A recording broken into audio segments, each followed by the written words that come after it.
So 3, 2, 1. Welcome everybody to the Triad of the Force podcast.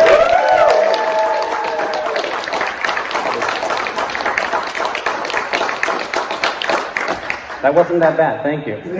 Triad of the Force is a Puerto Rican podcast with 3 Puerto Rican friends coming together to do deep dives into Star Wars and other nerd-related media. Today is our Star Wars Celebration special. Holy crap, we can't believe we're here. Before we get going though, we have to give a big shout out and a special thanks to Nani and Mo, our 2 co-hosts that could not be here today, but they are definitely with us in spirit. And to help fill in those gaps, we have the beautiful Catrina, Dennis, and the wise and sage Alden Díaz. Yeah.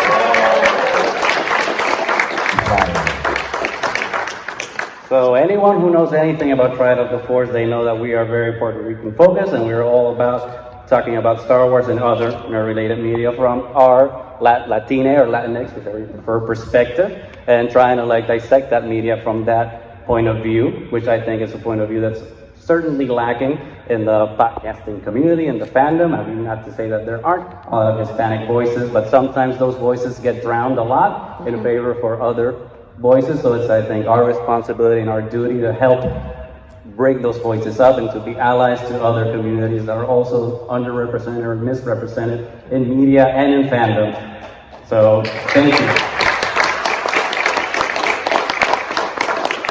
It's very important to us as Puerto Ricans to have that voice, because I don't know, a lot of people know, but Puerto Rico is the oldest colony in the world. Over 500 years of colonialism. Puerto Rico has been a place that has been under fire, oppressed, and its people, we don't do too hot, especially in the last couple of years with Hurricane Maria, all the strikes to depose the governor, which was successful. So, verano del 2019, good job. The Luma power outages, there's so much things that have been going on with the Puerto Ricans in the island and all the diaspora, that it's very incumbent on us to be a voice and a fandom that's about escapism and empowering and being rebels and giving hope and lighting sparks.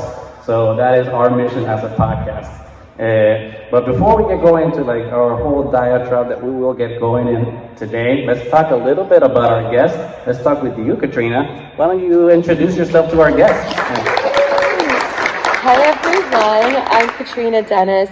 I am the assistant producer of the Looking for Leia documentary series. Thank you. I am co-host of Pedro Pascal, the podcast about Pedro Pascal. Yeah, it's been, he's in the wrong room right now. Right. He should be here. And I also, every once in a while, host Ito Banta También, pop culture from a Latinx perspective with my best friend, Kayla Gisela. So I'm so excited to be here, and I'm so excited to have such nice friends here. Thanks for coming. And to complete this celebration triad, Alden, why don't you introduce yourself and tell us a little bit about yourself? Can I just say, your opening little speech there was just fantastic, my friend. He really is just one of the best people that I've met in this space. So after this, if you're I want to be his friend, get in line.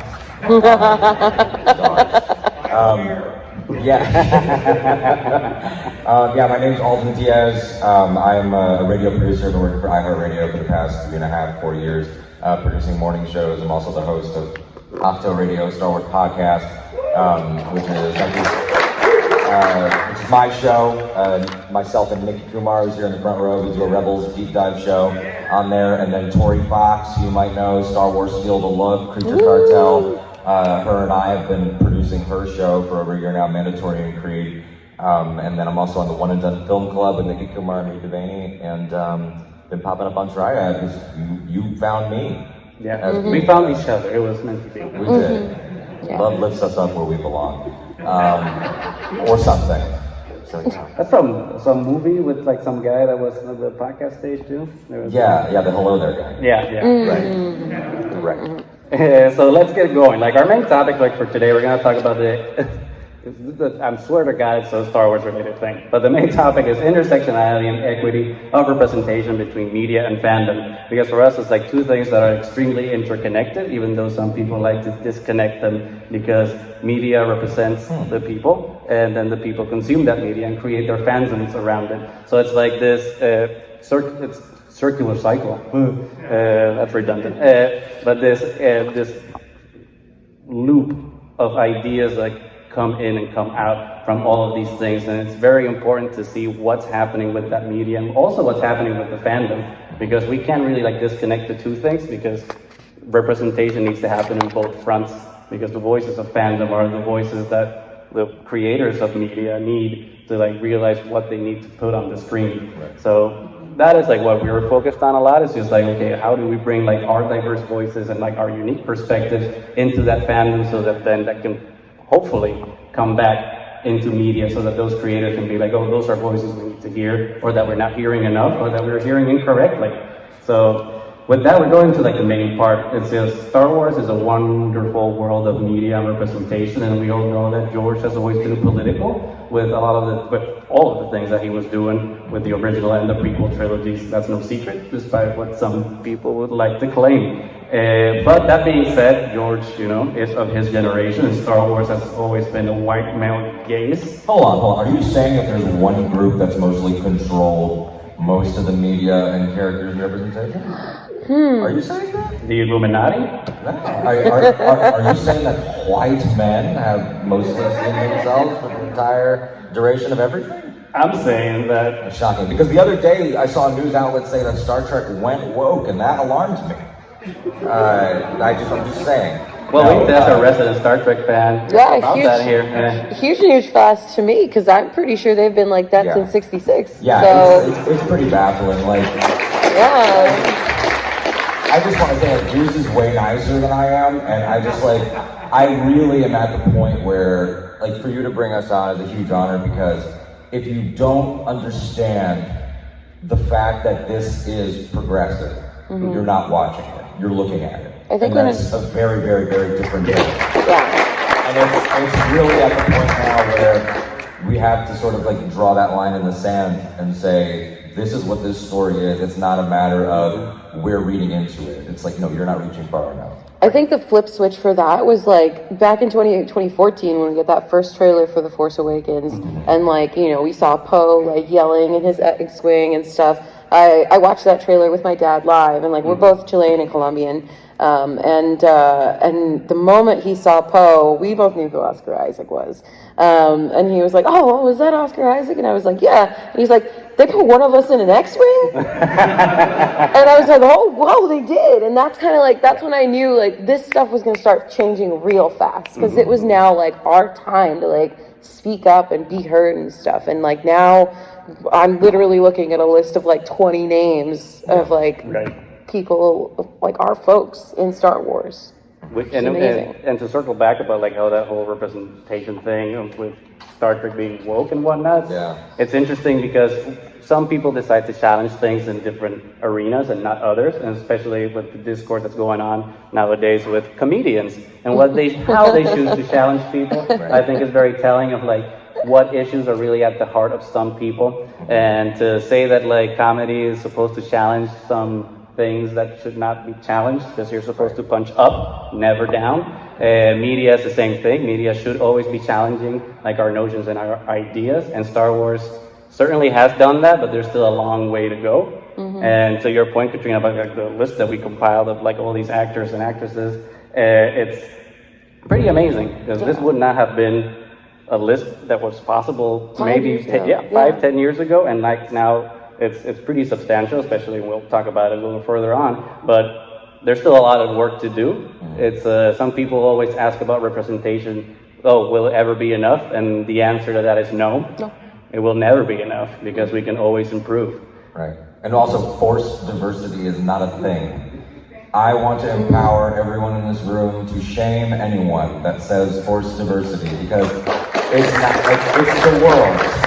And if you think that it's forced, it's not my fault that your parents raised you in a narrow environment, but there's always room to change, and there's always room to realize, like every time that Marvel Comics has done, whether it's Jane Thor or whether it's Riri Williams, and on the Star Wars side, you know, Marvel is where Afra first came up, and that was, you know, that testing ground, and animation has sort of been the testing ground for Latinx, Latino representation, and people breaking in, and you hear some of that sometimes, and it's like, is it forced, or do you just have a very limited view of a galaxy of magic? Like, that's just, it's baffling to me.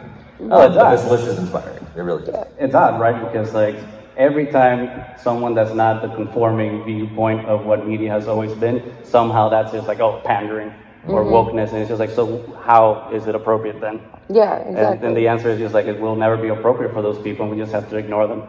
Just unfollow and mute on the Twitterverse. Oh my God, I've gotten ruthless lately. I think somebody said something cross about like representation. He was like following me, and I noticed, and I was like, yeah, well, your opinion's stupid, and that's why I've never followed you back on Twitter. And I let that sit, and then I blocked him. And I think everyone should be that mean to mean people. Yeah. As ruthless as some of our, as the notes say, space poppies and space mommies. Yes.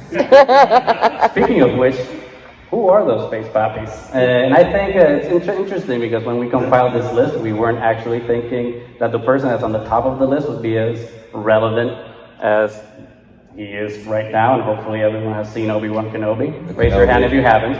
Oh, thank God. Okay. Thank God. Thank God. Wait, you have it? Okay, well then, we're not going to say anything. Let's start with someone else real quick so we can fake them out. Well, who was on the panel on Thursday? Looking at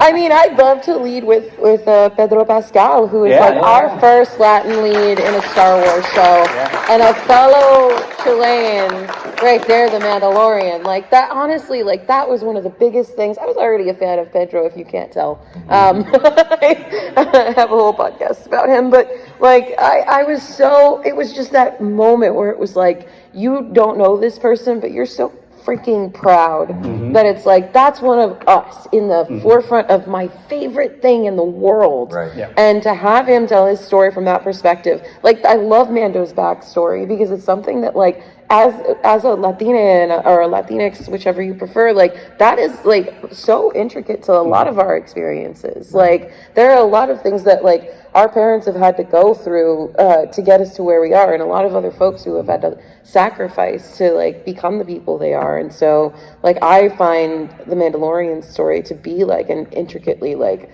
Star Wars Latinx story, you know? Yeah, and to have those arm length removal experiences where he meets somebody that is of the culture, whether that's Bo-Katan Kryze or whether that's the armor, and they all have their lived experience, and he feels that push and pull between am I legitimate? And I have the right to, it's like I'm 100% Puerto Rican on both sides. I'm not fluent in Spanish, not even close. And I've had those moments of, do I count? Do I get to claim that? Am I in school? Do I check white? Do I check Hispanic? Do I check, like, first of all, those boxes are garbage. All the boxes are garbage. They should just let you check whatever you want, or just write in. God forbid, people can't just read your write-ins. But so I connect so much to Din's story in that way of, oh, I got to this place of adulthood, and then like truth bombs came on me, and then you start to find your way in, and then people are telling you, but that's not the right way in. Like, you actually can't like Hamilton, because when we do it, Hamilton is actually very, and it's like, well, first of all, I like good music. Second of all, it's just like, you can't, if we start to gatekeep each other, then it just becomes easier for them to call us forced. It becomes easier for them to say, look at them fighting amongst each other, which is also very inherently Mandalorian overall for their place. So that's an excellent place to start. Yeah, I mean, Din Djarin's journey has been like so cool, and I know a lot of people have like different perspectives on it, and I know we'll maybe hear a little bit of that like at 12:30, hopefully. But Din's story is important, especially when he has like those flashbacks and you see where he came from and like what his place in the galaxy is, and to that it's just it's the Latina experience, it's the diaspora, it's the displacement, and to your point, it's like what is meaning, and that's very important, especially to have like a Latin man portray that. It's incredible. And now with Andor and Diego Luna actually saying that he's gonna, like, that's gonna be an immigrant story basically, and And the most important thing about that is like Diego Luna did not change his accent for it, so we still have like his Mexican like natural accent be a part of the show, and like that's the most important thing, that you like these actors don't have to whitewash themselves or conform to like what you're supposed to look like, what you're supposed to sound like. So I think we're taking baby steps, but like Lucasfilm is slowly, I think, moving in the right direction. Right. I think we just need to keep pushing them, keep being vocal, keep having panels like this, and keep having like fandom communities where we talk about those things so that it's very relevant, so that we finally see the things that we want to see on the screen. Because for me, I don't know about you guys, but watching Moon Knight and then has everyone seen Moon Knight? Yeah. Oh. Okay. But seeing like the post-credit scene and then all of a sudden seeing our space puppy actually talking Spanish blew my mind. I'm like, there's a show on Disney Plus. That's a superhero show, and the main character is a Latino man speaking Spanish. I was just like, thank you, because we need a lot more of that, and that should be unapologetic. It shouldn't be pandering. Shouldn't be things where like they do in movies where it's just like, oh, I'm talking in Spanish, but then I'm just gonna repeat the exact same thing in English. So that it's just like, I'm sorry that I talked in Spanish. It's like, no. Spanish is the most beautiful language in the world. And I think that, it's not a coincidence that they built a streaming service to go fight Netflix and stuff, and they had a Latin guy leading them. I mean, like, come on, like, they knew where to turn. They were like, we need Pedro, we need Diego, let's start queuing it up. Resistance, of course, we'll get to, is full of Latin cast members and characters. Like, it's so funny when it's like, oh, well, we don't really want to give you like the big spot, but also could you like win this streaming battle for us? Like, they always, it's just convenient. They like to turn to people when they need something. I bring up Benicio del Toro here. A lot of people might not know Benicio del Toro as DJ was the second choice for that role. It was supposed to be Joaquin Phoenix, not a Latin guy. And then he doesn't get it, and it's like your second choice Benicio's in there making choices. I think importantly, showing us, something that we talked about recently, I've talked about with my friend Nikki here, is about the show Sex Education on Netflix, like how it's important to have sometimes a marginalized community represented in a character who still sucks. And that it's not, that they can be flawed and disappointing. And DJ, I love seeing Benicio's performance in that role, but he was not Han and Lando and Hondo and these scoundrels that end up having the heart of gold that we all assume he's gonna have. When he said that he's in it for himself, he meant it. And it was nice to see, even though, he kind of screwed the resistance. It was still empowering, I think, to see the entire spectrum of characters. I mean, just looking at this list, these are all different mythic archetypes. These are all different types of people. I mean, even small ones, Danny Trejo as the Rancor trainer. Maybe bringing that sensitivity to that role, and I think the aspect of caregivers from our elders, was really represented strong in a big way, and a lot of different times, for sure. Yeah. Oh, I'm sorry. Oh yeah, no, I actually wanted to know, on that note, we saw like such a huge growth when it came to Latin representation in Star Wars animation before we ever got it on the big screen. One of the most like intense stories in animation, and the one that impacted me the most was the story of Kanan Jarrus, and that was Freddie Prinze Jr., Puerto Rican man, like just putting on the performance of his lifetime, and creating this like intricate person who has these like these triggers, these like traumas that he has to work through to become like a full human and a proper master for Ezra. And like that I mean, I had a whole podcast about Kanan for that reason, because he reflected so deeply on me. And like I really want to call out the efforts of Athena Portillo, who is Dave Filoni's protege in so many ways, the award-winning executive producer of Star Wars Resistance, who has been leading the charge on this. Like I had a really deep conversation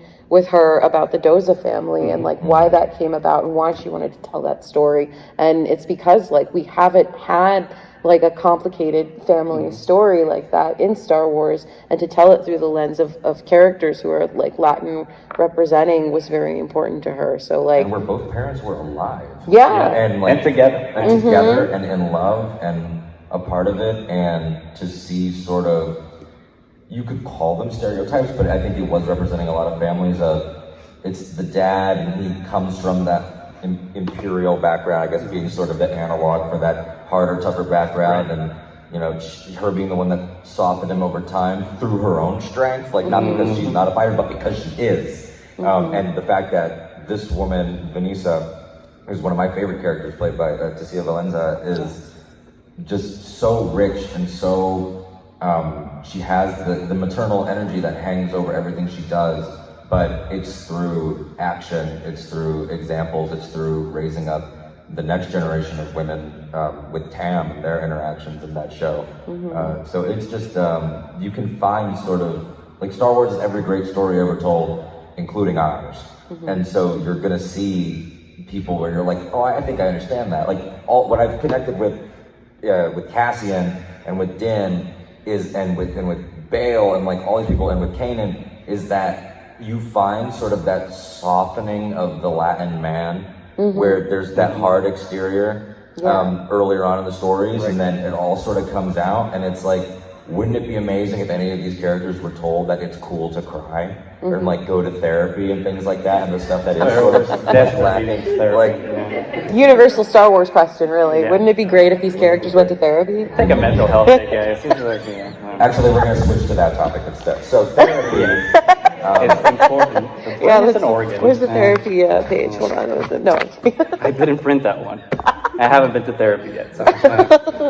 better help. We are breaking stigmas live on stage, We are. folks. Yes. Yeah, therapy. Some of you've gone. Really good. Thank Really you. great. Thank you. Have Some your of you are Latin going dad in go to today. therapy. Please recommend your therapist to me. We can't talk about like Latin families and spicy Latinas without talking about the Martez sisters. Oh, my faves. Yes. Thank you. And I think it's a testament.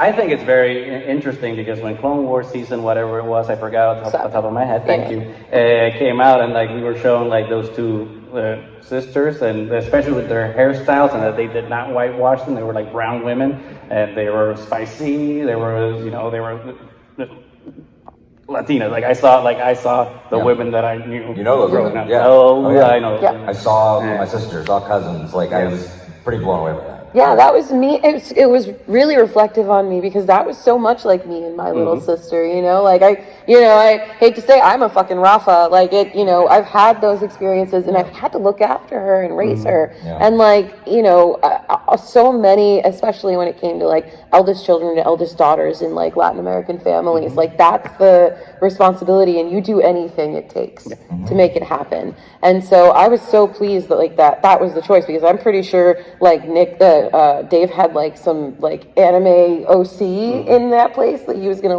ship with Ahsoka, and he made that decision to make it two Latin women, to make it this more complicated story, to give Ahsoka that lens into what it's like to not be a Jedi and to be left behind by the Jedi. And people remember, I shudder to say the phrase, do you remember that discourse? But it was the whole this art doesn't even matter. And it's I don't know. Annoying characters. I don't know how to explain theme to you. I can, and I often do. But there was it was just the idea of why should we have to?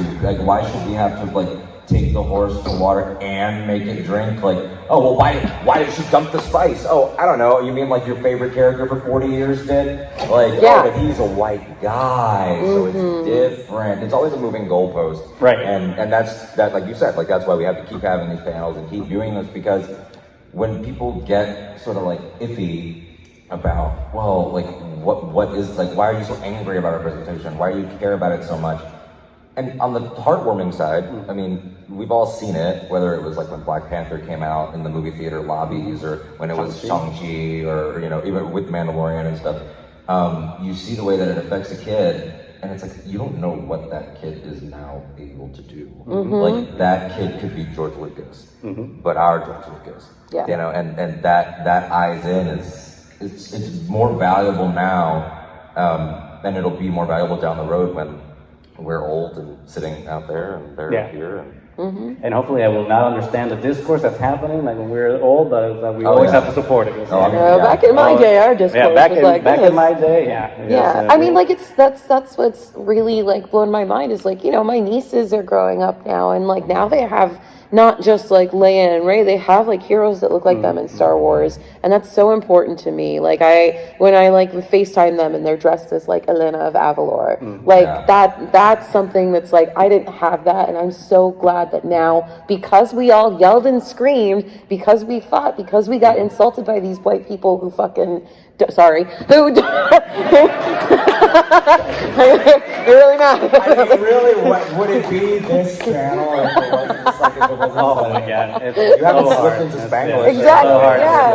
Yeah. It's you know, like because all of this fighting has happened, like now they get to like dress up as these characters who were made for them to look like them. I mean, my nephews are Black and Puerto Rican, and when I took them to see Spider-Verse, they didn't know anything about Miles, and he is them. He's Black and he's Puerto Rican, and I took a picture of all of them sitting in their movie theater seats, and at the end, my middle nephew said, I said, "Did you like it?" And he goes, "Oh yeah, we love Miles," and they were talking about it, and my middle nephew, who is a profound short little thing, he goes, "Oh yeah, it was great." I said, "What'd you like about it?" He goes, "Oh, because we know him." And I said, "What do you mean?" He goes, "We know him."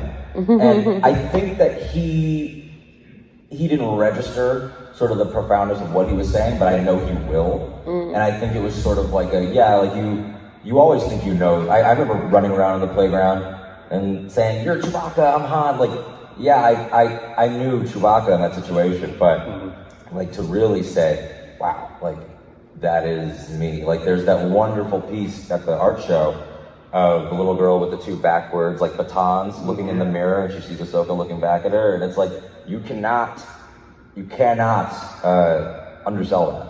You know, the weight of that. So Absolutely. Just before we keep moving, let's just say, because obviously we could spend like hours on end talking about every single Hispanic Latinx person here, but let's just go through a couple of the ones that are like relevant to our conversation. Starting with the space poppies. To everyone that saw Obi-Wan Kenobi, like Jimmy Smith. We have to. Jimmy Smith, I'm sorry, spoiler alert. I can't. I'm sorry. It's amazing. Smith, who was only in the prequels in Rogue One and not in anything recent. Yeah, definitely not anything recent. No. Yeah. But he was like the first, right? Yes. Like he was like the first Latin American person. And also in space. shout out to Bail Organa from the deleted scenes who was white and he got kicked. Yeah, screw that guy. Get out, man. We love that. Diego Luna, we talked about. Benito, Puerto Rico. There we go. Oscar. Ismael Cruz Cordova, who was an evil Twi'lek, but Latinos can be bad guys too, I guess. Just not all the time. Freddie Prinze Jr., Danny Trejo, and then John Leguizamo in Mandalorian Season 2 in a vocal performance. And then our space mommies, we have to start with Lupita Nyong'o as Maz Kanata. And now upcoming in Andor, Adria Arjona. So that's going to be cool. We keep having new people being cast.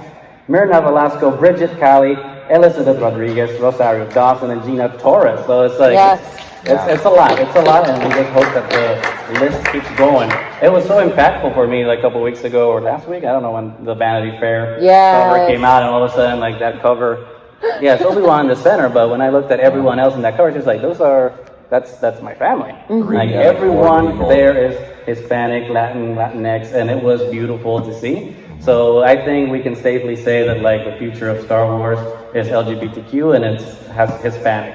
So like that's happening. We're taking over the world. We're here. We're not going anywhere. But speaking of LGBTQ things, like that's where the live action stuff is severely lacking, and it's kind of a shame because we look at other efforts that Lucasfilm is doing, like the High Republic, and we see like such beautiful representation and such a variety of different groups and peoples, and it's such a perfect thing to see because Lucasfilm Publishing is really living up to the expectation of the values and things we want to see in the media that we do, and it's somehow not being pushed up to like the media that's like more readily available for consumption by the regular like Star Wars normies, not people here at this convention.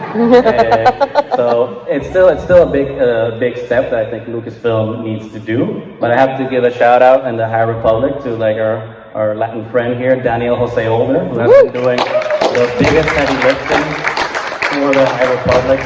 Anyone who's read like Midnight Horizon or any of the IDW stuff, he's a gift from the gods. So we need more people like him. Obviously, all the luminous authors are wonderful, but this wouldn't be you. I mean, like that one cover that just came out with Lula and Zia. That seeing that was like such a huge thing for me. It's just like there are two girls in love on a Star Wars cover. Like this is being put out there, and like it's canon. Like it's not a guessing game. It's not baiting. Exactly, and like that was like huge for me. Like I was so pleased to see that. And like, I mean, you've got the note here with like heavy lifting, and it shouldn't just be on Daniel to do this, you know, like we're as they expand and as they hire more people me to write a Star Wars book, they should definitely like keep that in mind, is like the wider variety we have in voice when it comes to these authors and these TV writers, the easier it's going to be to very naturally work in these relationships. And it's also about like, of course, we're keeping it positive, like, as we all should at this celebration, because, dear God, we need the detox, and we, you know, just celebrate it. But there have been stumbles, there have been awkward things, and I would say 99% of them are not malicious, but it's because you didn't have the right person in the room to say, hey, I know you don't mean it like that, but let's tweak that, and that, and that, and let me, you know, that's why you need somebody, and we have here, I know it's like Pablo Hidalgo being such a key voice in Lucasfilm for 22 years, like it's, and Tracy and Athena Portillo, like you mentioned, like to have those voices in there as that team grows, you know, the creative team behind the actual on-set creative teams. That's the stuff where it's sort of like your system of checks and balances, like in the same way that we have sensitivity staff members now on sets, intimacy staff members. There's, you know, I think a need for someone to say, oh, that could actually misconstrued, misrepresented, misunderstood, that could be taken in a wrong way, that, you know, let's iron this out, which I think is only something that can get better and better and better. I mean, The Acolyte coming up is our first queer showrunner, queer woman running a Star Wars project from the ground up, writing it. Rain Roberts, woman of color, executive producing. And there's no, of course, official casting for that, but if you pay attention to the rumblings, it's looking like a non-binary darksider leading the show, which is just... That's just too woke. So cool. Yeah, I know, too woke. And to that point, I think that's a wonderful segue, like, into what is the next part of like this piece of conversation, which is like all of these things just lead up to like this key phrase, which is media as a way of colonizing culture. And I think it's always important to like realize that when you are pushing all those things out, what you are doing is you're establishing like the baseline of what is acceptable and what is normal, quote unquote. And to give some examples of those, we talked a little bit about Din Djarin, like his journey, how it's very appropriate and representative of like the Hispanic Latinx experience. But then there's, like Alden was saying, like there's stumbles, and I think one of those big stumbles is like Poe Dameron, like in Rise of Skywalker. Because for me, Poe Dameron was a very empowering character. He's like the best pilot in the Resistance. He's like all these cool things, and you know, and he's Oscar Isaac. But then all of a sudden, Rise of Skywalker pulls the like he's a drug dealer, and I'm like, oh, the Latino man drug dealer trope thing, and just like. And that's one of those things where I remember I saw at the press screening. I remember thinking, it's going to be a conversation, and then it was, and that's one of those things where it's like, am I going to go online and say X hates Latin people? No. Do I think that was like? Do I think if Oscar was pissed about it, he would have done it? No. But I do think that's one of those things where if you just had that voice in the room, they would have said, hey, I know you're making the Han analog. I know it's not a one-to-one, but there is going to be this sort of reaction. There is going to be this interpretation of what you're saying. And then, funnily enough, you get Alex Segura, a Latin man who comes in and writes the novel that irons it out, makes it make sense and everything. And but it shouldn't be on him, the Latin guy. And by the way, Free Fall is a great novel. I think it's a great book. But it's sort of like a, hey, Latin guy, like, will you come in and sort of make this, fix it, slide and everything. So it's a game of inches. Yeah, we always have to do their heavy lifting. We have to clean their houses, cut their grass, and then fix their. I'll tell you right now. Stories. You can all go look at my walk with that too. You can look at my hotel room right now. I don't do heavy lifting. I haven't made a bed at all this trip. I'm not doing it. But it's important. But it's important because like all these characters and all these things, like consciously or unconsciously, they're all coded to like represent something. And to that point, and I think we were talking about it a little bit when we were talking about High Republic, it says we shouldn't rely on publishing to fix those mistakes. And it's like it's important that it was addressed, and it's like, let's soften it up so that it can be more palatable. But most people do not read the books. So it's important what's on that screen is the most important thing, because that's what the people are going to walk away with. And we can tell when you don't read by the way you tweet. Different words.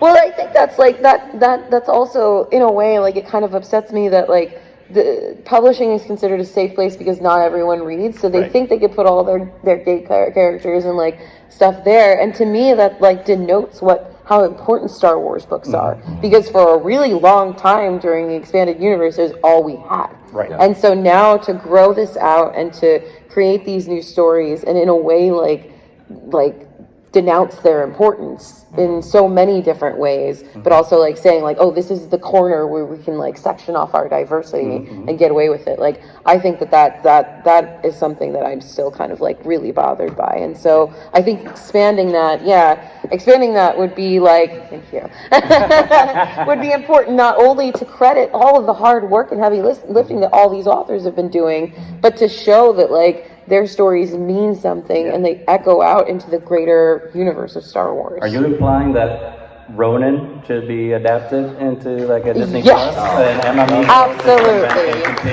100%. Ronin story? Yeah, I mean it's a smash hit, honestly, and I think it's like the sleeper hit of Star Wars right now.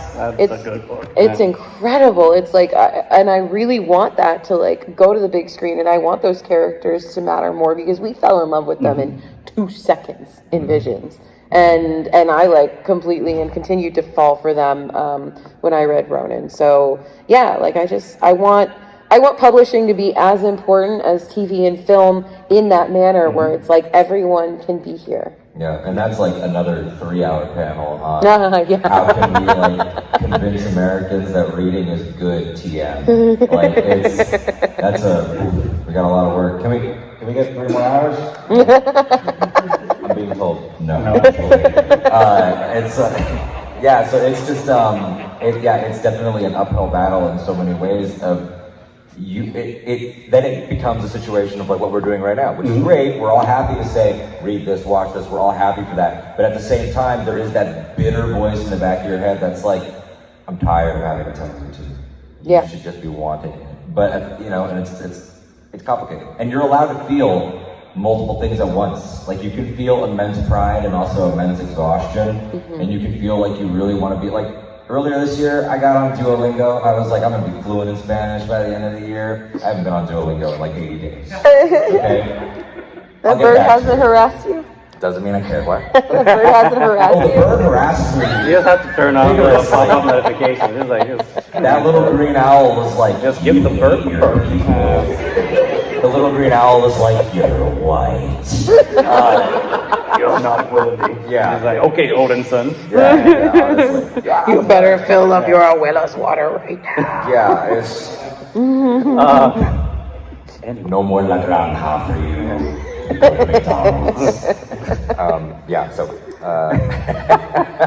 But I think it's very easy also to like be talking about Lucasfilm and Star Wars and be like, you are doing it wrong. I think harder than that is like looking at ourselves and being introspective and then questioning like what we're doing, which kind of brings us to like the second half because we're talking about media and fandoms. Obviously, we've talked a lot about the media, but the fandom I think is as important as that media because those are the spaces where we're supposed to like congregate and feel safe and feel empowered to like enjoy the things that we enjoy. And sometimes as we probably have encountered on the Twitterverse or the Instagram or the YouTubes, sometimes a hostile environment. And sometimes it comes from even like people that claim to be allies to certain causes, and it's just kind of disheartening. And I don't mean this part to like be accusatory or anything, or say that like there's only one way to be a fan or one way to be an ally, but it's supposed to be revelatory, because we're supposed to just be aware of what we're doing the same way that we're looking at what other people are doing. Right. It's the most important thing. To be critical about ourselves. How angry do you want us to get? Like our DMs angry or like chill angry? No, but like, but honestly, to that point, Delete that, bro. no receipts. No. It's interesting because the opposition, I'm sure you've heard of them. They have a news network. They have hats. They're on message, and they believe in each other. And they are united, much like some of our white armored folks in the movies we're here to talk about.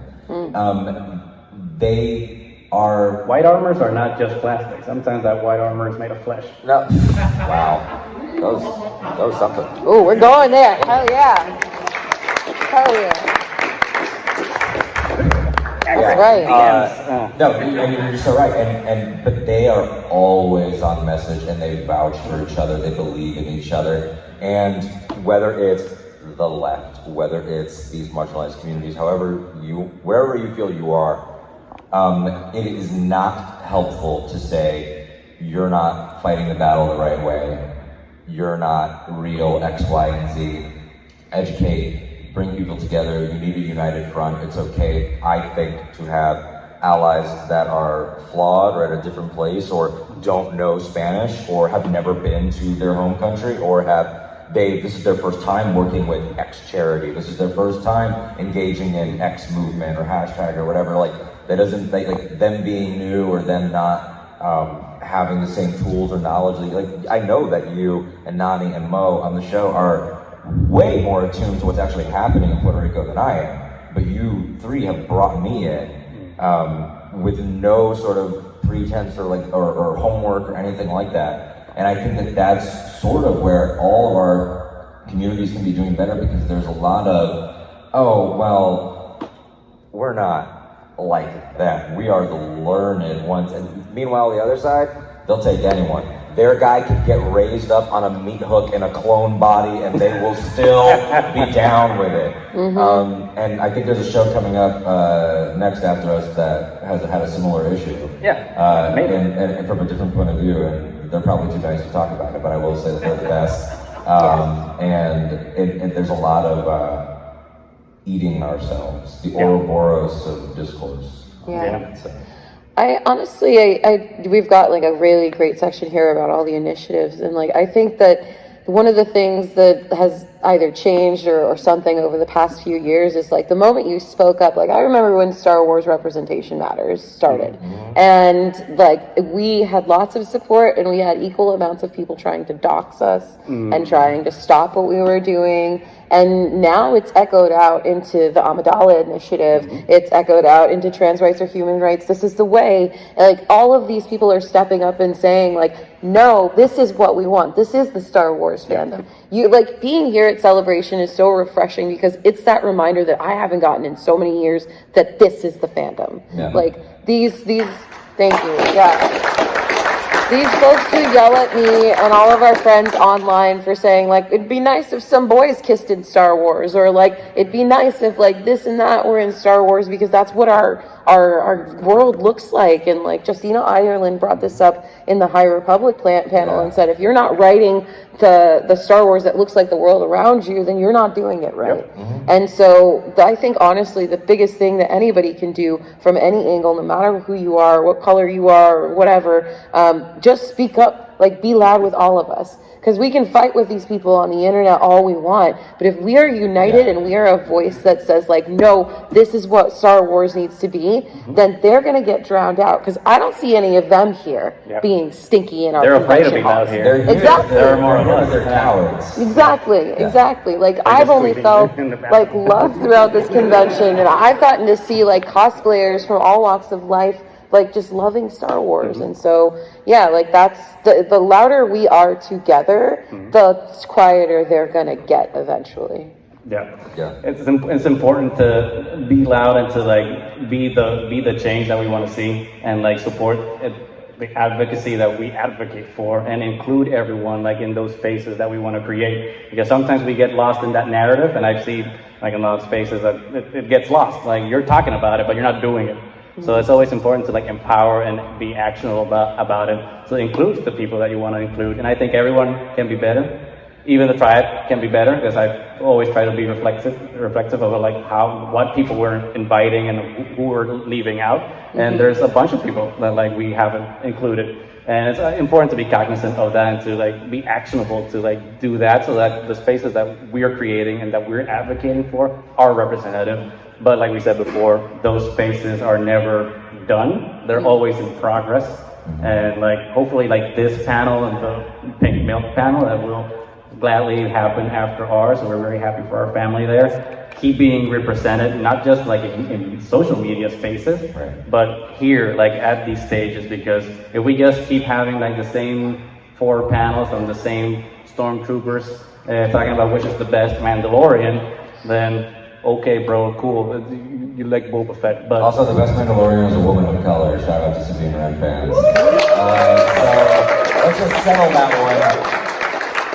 And it's cool with the Boba Fett discourse too, because like everyone that likes Boba Fett's it's a Maori man behind like that armor. It's an indigenous man, so it's just like it's kudos to George Lucas on that one for keeping Sam well fed. And his casting future, and for like keeping that representation. George is a ride or die in so many ways. And while you were talking, I thought about something George said when you were talking about with Triad and Force and how we can all continue to do work. George obviously wasn't talking about the content space, because God knows he's too smart to do what we do.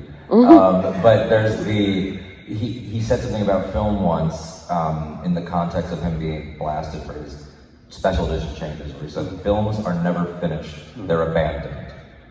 And I feel that way about these causes. Like, if you feel that you've done everything you can do, you lost. You're doing it wrong. You checked out. There should, and again, you should never have to live with the paranoia of am I doing enough, or guilt. I'm not saying that, but like I know you do. I'm sure on your shows, you guys ever do the scroll through your past episodes and think, no, that's a little not watching. not watching. I would never listen to because I edit them, so I'm not. I don't want to hear it. That's the last time. But I will. That's what I have a producer for. I don't watch what I do.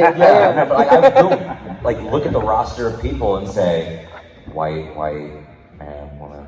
Like I sort of like not like I'm a uniform prep school trying to act like I care, like trying to meet some quotas, but I am sort of like that's a streak of dudes. Like it's something that you have to be conscious of, because it is a platform. Even if the platform is just this room, the hallway outside this room, or our shows, which you can find out more about on these cards. It just becomes an interesting sort of place to have responsibility. Yeah, it's for sure. I mean, I think that's a perfect way to like start wrapping this up. Is I think our time might be. We got 11 more minutes. We got 11 more minutes. Oh, 11 minutes is good. Keep rambling. What the hell was I gonna say? Oh, but I mean, in like Catrina was saying, like there's a lot of like initiatives that are out there, and I'm gonna get a little spicy now. DM time, because it's been interesting in fandom spaces to see some causes get elevated and some get drowned.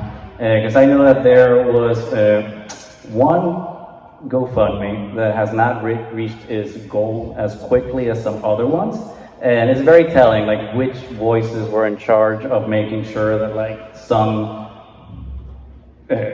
Jesus Christ, some of like these things get the advocacy that they want and like the funding that they need, and some are not. And it's very interesting to see that the ones that don't get highlighted are the ones that feature people that kind of look like us or are not like from those same groups. So I think it's I know it's tiring sometimes to just be like, okay, well, I always have to do the thing and retweet the thing and like this is the next one, like I have to donate all the time. But like if the minute we stop, that's when apathy sets in, and that's when like they win and we lose. So it's always important, because the more we advocate for other people, the more our rights are strengthened and grown, and there's less opportunity to us be discriminated as we protect other people. It's always important. That was a clap moment. You're correct.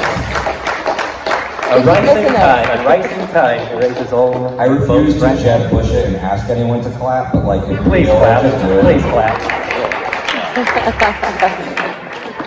No, I mean, you're 100% right with that, where it's like you want to have good faith, but at the same time, it's just hard to not see the pattern where it's like, are you white?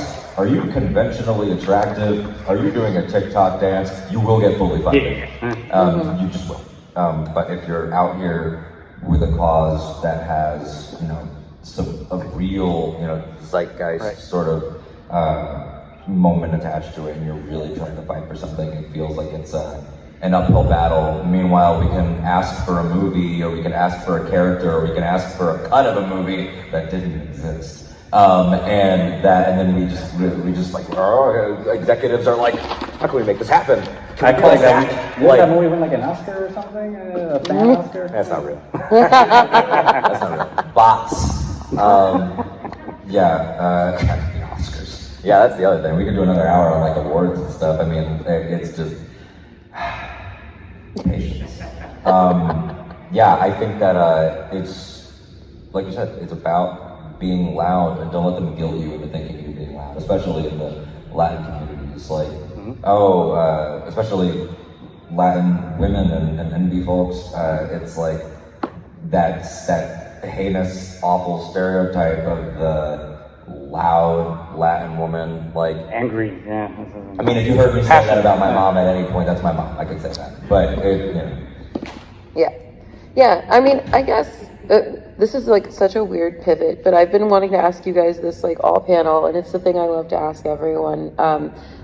Like as Latino men, like when was that first moment where you genuinely felt like you were represented and like in the Star Wars universe?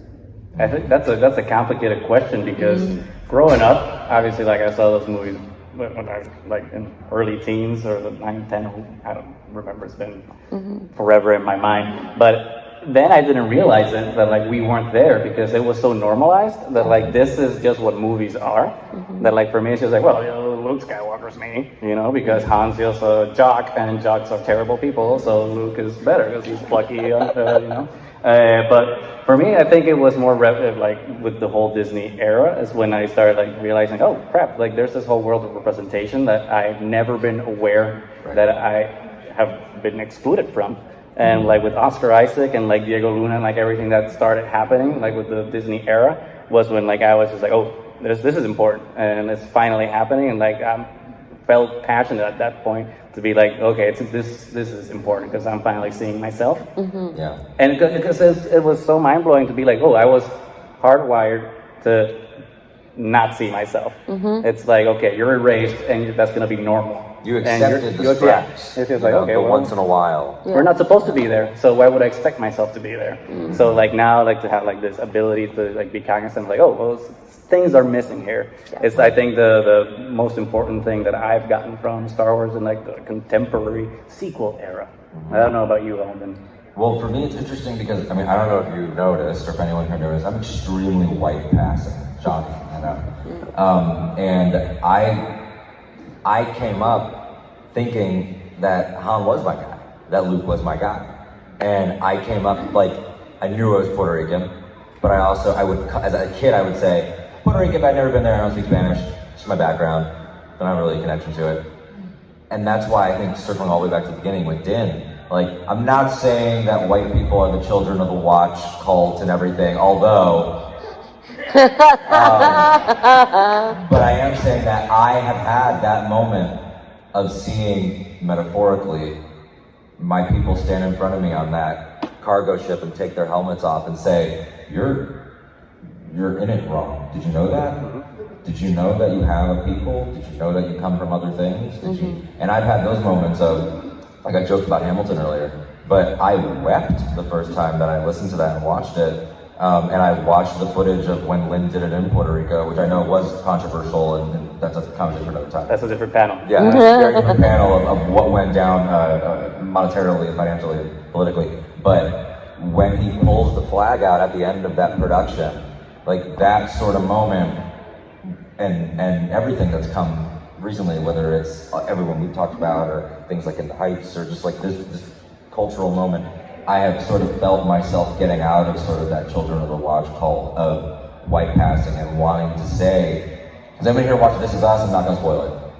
No? Oh, big hell for everyone here. Em's nodding vigorously. Yes, I love This Is Us.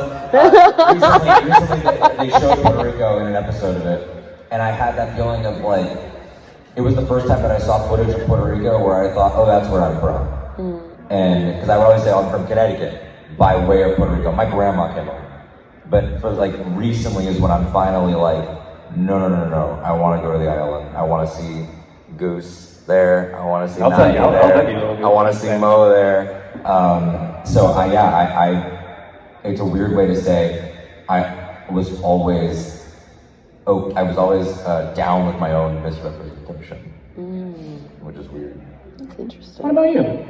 Oh man, yeah. I mean, like I think, like you guys said, like we had those like avatars in Han and Leia and Luke. Like, and for the longest time, if you were not a white guy, like it was just Leia and Lando, basically, who were the not white guys. And then Mace, but he's mean. Yeah. Well, okay. Look, we'll have a long conversation about Mace because I have a lot to defend about him.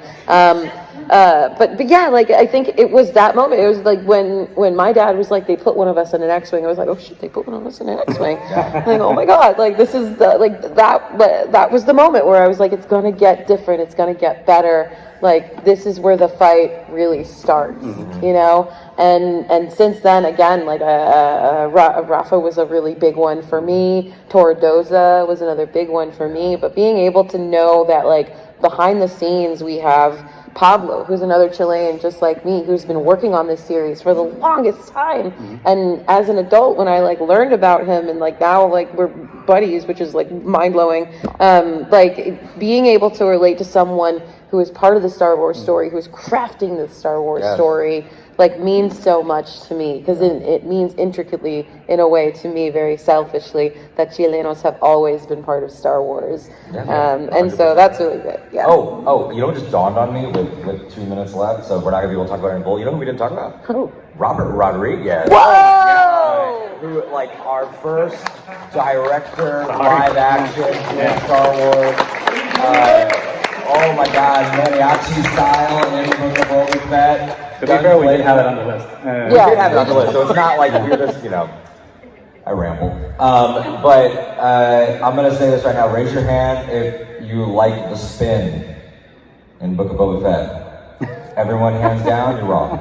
The spin is great, and that's the kind of stuff you get with someone like Rodriguez. I think the most important thing, from everything that we've said is just that we together are stronger, especially if we like band together with like other groups that are in the same battle, because we might look different, we might have a different cause, but ultimately it's the same cause. Is there a story about that? It's called Star Wars, I think. Wow. Yeah, it's so wild, right? Crazy. Basically what we're saying is if a character is not directly coded, like if they're pink or orange or something, they're Latin to me. Yeah. All of Alderaan also Latin. We claim them. Oh yeah. All of Alderaan. Yeah, for sure. Yeah. So you have to remember to kind of close up, blackout Star Wars Eclipse. Yes. Let's do that. It's important. Yes. But before we wrap up, Alden, where can people find you? Yeah, you can find me at that Alden Díaz, ThatAldenDiaz, talking Star Wars, all that stuff. But because we're wrapping up on time, just come grab a card, make life easy. There we go. Yeah. You can find me anywhere if you search for Catrina, OHCATRINA. Come watch my fantastic podcast, Padro Pascal, anytime on the internet. And I do other things as well. Read my Asajj Ventress fanfic. Thank you. Thank you to both of you. This has been like an amazing Thank you to you. time. Yes! Thank you. So with that, we have been Triad of the Fourth. You can find us almost everywhere. Instagram, Twitter, unfortunately Facebook. We have a YouTube. Please go, like, subscribe, do all the things. Please, give us, reviews, whatever you like this. But most importantly, I think the best thing about this, listen to the podcast, but still advocate for the people that are advocating for you. That's the most important. Thank you for being a part of this. We love you. And may the force be with you. And stay tuned for our friends, Pink Milk Podcast coming up next on the podcast stage. Come, Yeah.